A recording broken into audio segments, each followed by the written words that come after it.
गुरु प्यारी साध संगत जी, हम अपने भविष्य को जानकर भी नहीं टाल सकते। अगर कोई हमें ये बता दे कि हमारे जीवन में क्या क्या होने वाला है, यानी कि परमात्मा से हमें ये पता चल जाए कि हमारे जीवन में क्या क्या होने वाला है, तो हम इसे सुनकर जानकर भी नहीं बदल सकते, क्योंकि परमात्मा ने जो हमारे नियति में लिख दिया है वो तो होना ही है। तो कल की चिंता हमें नहीं करनी चाहिए, आज को जीना चाहिए और अपने कर्मों को निभाना चाहिए और सुमिरन करते रहना चाहिए, सुमिरन नहीं छोड़ना चाहिए। तो आइए गुरु प्यारी साध संगत जी, सुनते हैं आज की ये सुंदर सी साखी जो हमें बताएगी कि हम कल को नहीं बदल सकते हैं।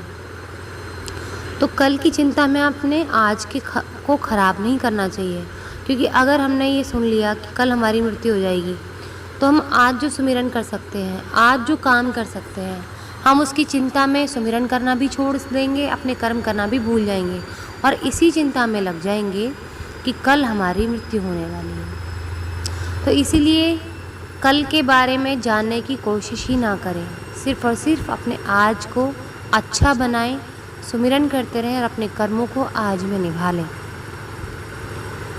तो आइए गुरु प्यारी साध संगत जी, सुनते हैं आज की ये सुंदर सी साखी। एक समय की बात है, एक बहुत ही ज्ञानी पंडित था और वो अपने बचपन के पक्के दोस्त से मिलने के लिए जा रहा था। और वो दोस्त किसी दूसरे गांव में रहता था, जो कि बचपन से ही गूंगा था और एक पैर से अपाहिज था। उसका गांव काफ़ी दूर था और रास्ते में कई और छोटे छोटे गांव भी पड़ते थे। पंडित अपनी धुन में चला जा रहा था कि रास्ते में उसे एक आदमी मिल गया जो दिखने में बड़ा ही हष्ट-पुष्ट था। वो भी पंडित के साथ ही चलने लगा। पंडित ने सोचा कि चलो अच्छा है, मेरे साथ चलने के लिए कोई मिल गया है तो रास्ता जल्दी से कट जाएगा, अकेले अकेले में बोर ही हो रहा था। पंडित ने उस आदमी से उसका नाम पूछा तो उस आदमी ने अपना नाम महाकाल बताया। पंडित को ये नाम बड़ा अजीब सा लगा, लेकिन उसके नाम के विषय में कुछ और पूछना उसको ठीक ही नहीं लगा। कौन सा मुझे इसके साथ जीवन बिताना है, बस रास्ता ही तो कटना, मुझे क्या मतलब इसके जीवन से लेना देना क्या है मेरे को। तो दोनों धीरे धीरे चलते रहे। तभी रास्ते में एक गांव आया। महाकाल ने पंडित से कहा, तुम आगे चलो, मुझे इस गांव में एक संदेशा देना है, मैं तुमसे आगे मिलता हूँ। पंडित भी ठीक है कहकर अपनी धुन में चलता रहा। तभी एक भैंसे ने आकर एक आदमी को मार दिया और जैसे ही भैंसे ने आदमी को मारा, लगभग तुरंत ही महाकाल वापस पंडित के पास पहुंच गए। चलते चलते दोनों एक दूसरे गांव के बाहर पहुंचे, जहां एक छोटा सा मंदिर था। ठहरने की व्यवस्था ठीक लग रही थी और क्योंकि पंडित के दोस्त का गांव अभी काफ़ी दूर था, साथ ही रात होने वाली थी। सो पंडित ने कहा, रात होने वाली है, पूरा दिन चले हैं, थकावट भी हो चुकी है, इसलिए आज की रात हम इसी मंदिर में रुक जाते हैं। भूख भी लगी है तो भोजन भी कर लेते हैं और थोड़ा विश्राम करके सुबह फिर से हम गांव के लिए चल पड़ेंगे। महाकाल ने जवाब दिया, ठीक है, लेकिन मुझे इस गांव में किसी को कुछ सामान देकर आना है, सो मैं देकर आता हूँ, तब तक तुम खाना खा लो, मैं बाद में खा लूँगा। और इतना कह के वो वहाँ से चला गया। लेकिन उसके जाते ही कुछ देर बाद उस गांव से धुआं उठना शुरू हुआ और धीरे धीरे पूरे गांव में आग लग गई थी। पंडित को बड़ा आश्चर्य हुआ। उसने मन ही मन सोचा कि जहाँ भी ये महाकाल जाता है वहाँ कुछ ना कुछ बुरा हो ही जाता है। तो गुरु प्यारी साध संगत जी, उसको लगा कि ज़रूर कुछ गड़बड़ है, लेकिन उसने महाकाल से रात में इसके बारे में कोई बात नहीं की। सुबह दोनों ने फिर से अपने जहाँ उन्हें जाना था अपनी मंजिल की तरफ चलना शुरू किया। कुछ देर बाद एक और गांव आया और महाकाल ने फिर से पंडित से कहा कि पंडित जी आप आगे चलें, मुझे इस गांव में कुछ काम है, तो मैं आपसे आगे मिलता हूँ। इतना कह के महाकाल जाने लगा। लेकिन इस बार पंडित आगे नहीं बढ़ा, बल्कि पीछे खड़े होकर महाकाल को देखता रहा और कहा जाता है ये देखने लगा कि वो कहाँ जा रहा है और क्या करता है। तभी लोगों की आवाज़ें सुनाई देने लगी कि एक आदमी को सांप ने डस लिया और उस आदमी की मौत हो गई। ठीक उसी समय महाकाल फिर से पंडित के पास पहुंच गया, लेकिन इस बार पंडित को सहन ना हुआ। उसने महाकाल से पूछ ही लिया कि तुम जिस गांव में भी जाते हो वहाँ कोई ना कोई नुकसान हो जाता है, क्या तुम मुझे बता सकते हो आखिर ऐसा क्यों हो रहा है? महाकाल ने जवाब दिया, पंडित जी, आप मुझे बड़े ज्ञानी मालूम पड़े थे, इसीलिए तो मैं आपके साथ चलने लगा था, क्योंकि ज्ञानियों का तो संग हमेशा अच्छा होता है। लेकिन क्या सचमुच आप अभी तक ये जान ही नहीं पाए कि मैं कौन हूँ? पंडित ने कहा, मैं समझ तो चुका हूँ, लेकिन मुझे कुछ थोड़ा सा शक है, तो अगर आप अपना परिचय दे दें तो मेरे लिए आसानी होगी। महाकाल ने जवाब दिया कि मैं यमदूत हूँ और यमराज की आज्ञा से उन लोगों के प्राण हरण करता हूँ जिनकी उम्र पूरी हो चुकी है। हालांकि पंडित को पहले से ही इस बात की जो थी शंका थी, शक था, फिर भी महाकाल के मुंह से ये बात सुनकर पंडित थोड़ा घबरा गया, लेकिन फिर हिम्मत करके पूछा कि अगर ऐसी बात है और तुम सचमुच ही यमदूत हो तो बताओ अगली मौत किसकी है? यमदूत ने कहा कि अगली मौत उसी की है जिससे तुम मिलने जा रहे हो, तुम्हारे पक्के मित्र से, और तुम ही उसकी मौत का कारण भी बनोगे। ये सुन के पंडित को बहुत बुरा लगा कि मैं अपने दोस्त की मौत का कारण बनूंगा। तो पंडित ने कहा महाकाल से, ठीक है, अगर वो मैं उसकी मौत का कारण बनूंगा तो मैं उसी गांव की तरफ जाता ही नहीं, मैं कमर मोड़कर चलने लग जाता हूँ। तो गुरु मेरी साथ संगत जी, क्या होता है कि महाकाल कहता है कि आप जितना भी चाहे मुंह मोड़ लो, आप ही उसकी मौत का कारण बनोगे, और चाह कर भी आप उसकी मौत को टाल नहीं सकते, चाहे आप उससे मिलने जाना चाहो, चाहे मिलने ना जाना चाहो। पंडित उसकी बात को अनसुना करके जैसे ही मुड़ता है तो उसका दोस्त भाग के, यानी कि थोड़ी तेज़ गति में आ रहा होता है और उसके आके गले लग जाता है। जैसे ही उसके गले लगता है अपना दम तोड़ देता है। पंडित को बड़ा ताज्जुब होता है और वो महाकाल से पूछता है कि ये क्या हुआ? महाकाल कहता है कि ये उसी गांव से तेरे पीछे आ रहा है जिस पहले गांव में अनहोनी हुई थी, और ये गूंगा है और अपाहिज है, न बोल सका न तेरा पीछा बराबरी से कर सका। बहुत ज़ोर से चलने की इसने कोशिश की, इतनी दूर से तेरे पीछे आ रहा है और बोलने की घुटन को महसूस कर रहा है, उसको हार्ट अटैक आ गया और उस हार्ट अटैक से इसकी मौत हो गई। मैंने तुझसे कहा था ना, तू नहीं बदल पाएगा होनी को, तू चाहे उससे मिलना चाहे चाहे ना मिलना चाहे। तो गुरु तेरी साथ संगत जी, पंडित तपाक से पूछता है तो फिर मेरी मौत कब होगी और किस वजह से होगी ये भी बताते जाओ।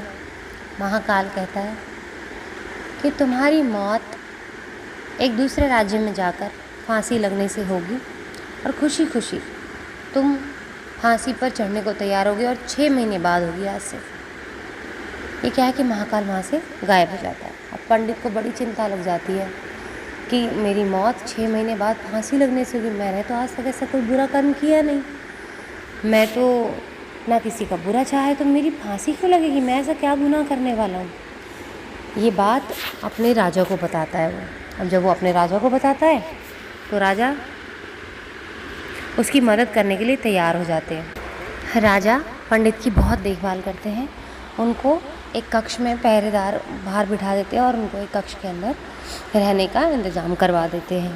पहरेदार 24 घंटे उन पर नज़र रखते हैं, लेकिन राजा एक काम करता है कि पंडित को तो उस कमरे से बाहर जाने की अनुमति होती है, लेकिन किसी और को उसके अंदर आने की इजाज़त नहीं होती।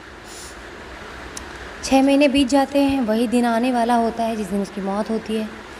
अब पंडित को नींद में चलने की बीमारी होती है और ये बात किसी को मालूम नहीं होती। अब नींद में चल पड़ता है पंडित, और रात में सब लोग ये देख रहे होते हैं कि पंडित अपने कमरे से बाहर जा रहा होता है। सिपाही रोकते नहीं हैं क्योंकि पंडित को आने जाने की अनुमति होती है। तो गुरु मेरी साथ संगत जी, वो अस्तबल में जाता है। अस्तबल में बहुत तेज़ी वाला घोड़ा सेलेक्ट कर लेता है अपनी चलने के लिए और उस पर बैठ जाता है। कोई उसको रोकता ही नहीं, क्योंकि राजा ने कह रखा होता है कि पंडित जो करना चाहे उसको करने देना, और दूसरे देश की सीमा में पहुंच जाता है। जब पहुंचता है तो वहाँ पर उस राज्य में राजमहल में जाके अंदर, और क्या नाम है, राजा के बगल में सोई हुई रानी के बगल में सो जाता है। बड़े आश्चर्य की बात होती है कि कोई भी उस पंडित को रोकता ही नहीं है। राज्य के अंदर घुसने से, कमरे के अंदर घुसने से कोई भी नहीं रोकता। लेकिन सच्चाई ये होती है कि वो जो घोड़ा होता है वो जिस राजा का होता है, वो राजा और इस देश का राजा जिस राजा के साथ उसकी पत्नी सोई हुई है, वो दोनों आपस में पक्के मित्र होते हैं और उस घोड़े को उस राज्य ने देखा हुआ होता है। इसीलिए उस घोड़े को वो रोकते नहीं हैं। उनको लगता है कि राजा आ पड़ा है, तो ज़्यादा देखते नहीं हैं, अंधेरे में उनको ज़्यादा दिखाई पड़ता नहीं है और वो सोचते हैं कि शायद राजा की तरफ से कोई ज़रूरी संदेशा आया है, इसलिए उन्होंने जाने दिया रात के समय में भी। तो गुरुप्रिय साध संगत जी, अब जब राजा उठ के देखता है सुबह, तो उसको बड़ा गुस्सा आता है कि ये पंडित, ये कौन है आदमी जो मेरे रानी के बगल में सो रहा है और उसको फांसी की सज़ा सुना देता है पूरे नगर में। अब पंडित उसको सारी कहानी सुनाता है, राजा को कहता है कि मेरी आज मृत्यु होने वाली थी, आज मैं जान गया कि मेरी मौत आज पक्की लिखी है। मैंने कितना बचने की कोशिश की और मुझे पता ही नहीं है कि मैं दूसरे राज्य से यहाँ पर आ गया हूँ। और ऐसे ऐसे करके उसने राजा को पूरी महाकाल वाली कहानी बता दी।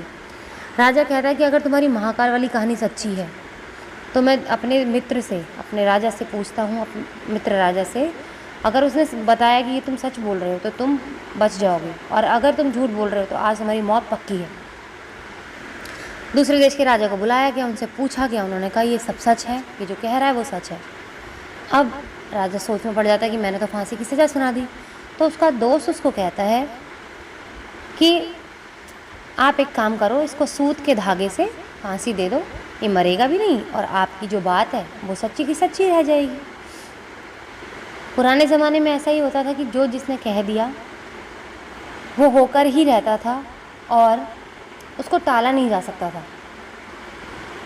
मुंह से निकली बात और तीर, कमान से निकला तीर कभी भी वापस नहीं लिए जाते थे पुराने ज़माने में।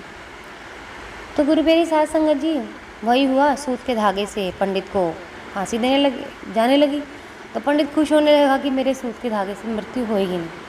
लेकिन क्या था, सूत का धागा तो टूट गया, लेकिन सूत के धागे में खिंचाव पड़ने की वजह से उस पंडित की गर्दन की वो नस कट चुकी थी जिससे दिमाग तक ऑक्सीजन पहुंचती है। अब खून की फुहारें छूट रही थी उसके गले से और पंडित देखते ही देखते मर गया। पूरी जनता ये देख के हैरानी में थी कि एक सूत का धागा कैसे भला किसी की जान ले सकता है।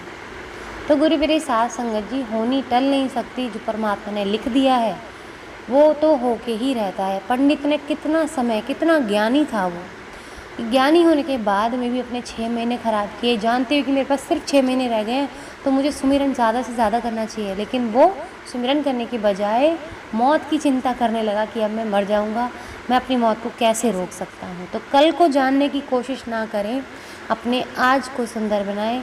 अपने पास जितना भी समय है, हम सबको पता है कि एक ना दिन हम लोगों ने जाना है परमात्मा के पास।